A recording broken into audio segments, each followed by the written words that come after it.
What would you do if the place you once stood suddenly didn't exist? If the room you'd slept in the night before was erased from reality? If someone you loved dearly vanished?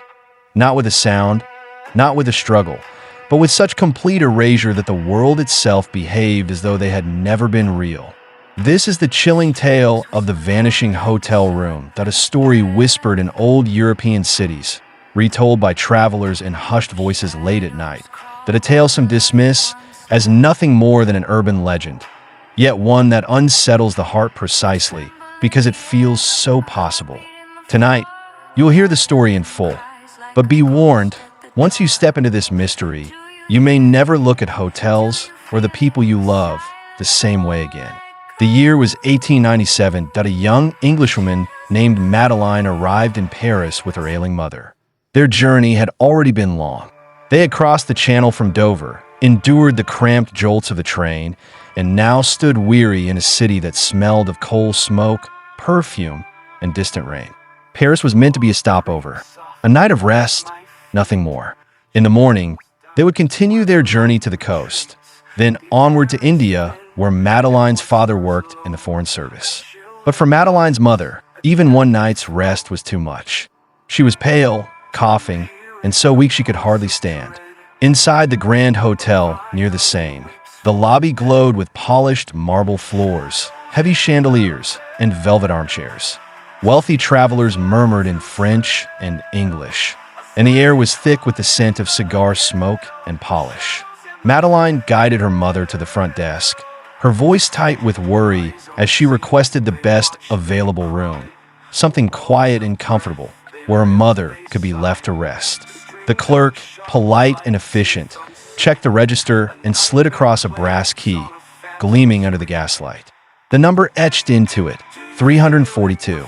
Madeline thanked him and led her mother upstairs. The carpeted halls were hushed, the patterned wallpaper heavy with roses that seemed to bend under unseen weight. Finally, she unlocked the door. Room 342 was spacious. High ceilings, velvet curtains, a bed dressed in white linen.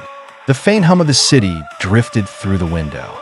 Madeline helped her mother into bed, drawing the drapes against the bright Parisian afternoon. Her mother's hand was clammy. Her breath rattled faintly in her chest. And as Madeline tucked the blanket tightly around her frail form, her mother whispered, "Just fetch me some medicine, dear. I'll be fine if I can sleep." Madeline hesitated. She didn't want to leave her, but her mother's fever was rising, and the cough had deepened. With one last glance at her sleeping figure, Madeline slipped from the room, locked the door, and hurried down the staircase. The concierge scribbled directions to the nearest chemist. Outside, the streets of Paris bustled with carriages, flower vendors, and the chaotic rhythm of late afternoon. Madeline quickened her pace, but Paris was not kind to her urgency. She lost her way twice among twisting streets. She stumbled through conversations with strangers who half understood her French. At the apothecary, the queue stretched long, and every minute felt like an hour. At last, clutching a small packet of powders and tinctures, she turned back toward the hotel. The sky had begun to darken. The lamps were lit. 2 hours had passed. Far too long, she thought. Her mother must be frantic by now. She climbed the grand staircase, the medicine pressed against her chest, and hurried down the familiar corridor. 341, 342, 343, and stopped. Her eyes darted back. 341, then 343. There was number 342. She blinked, disoriented. Had she mistaken the hall? She retraced her steps. Again, 341, then 343. But between them, no door, no brass number, no room 342. Her chest tightened. She staggered back down to the lobby, pale and shaking. "There's a mistake," she told the clerk breathlessly. "I left my mother in room 342, but now it's gone." The clerk looked confused. "Pardon, mademoiselle, we have no room 342. Madeline insisted. She described the bed, the velvet curtains, the view of the Seine. She held out the brass key the clerk had given her. He took it, squinted, and his expression changed. The number was gone. The tag was smooth, blank brass. Madeline's voice rose. My mother is in that room. She was ill. She's waiting for me. Guests turned their heads. A few of the staff whispered to one another.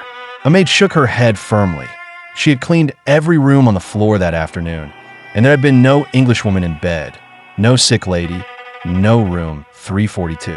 Madeline demanded the register. She flipped through the pages, frantic.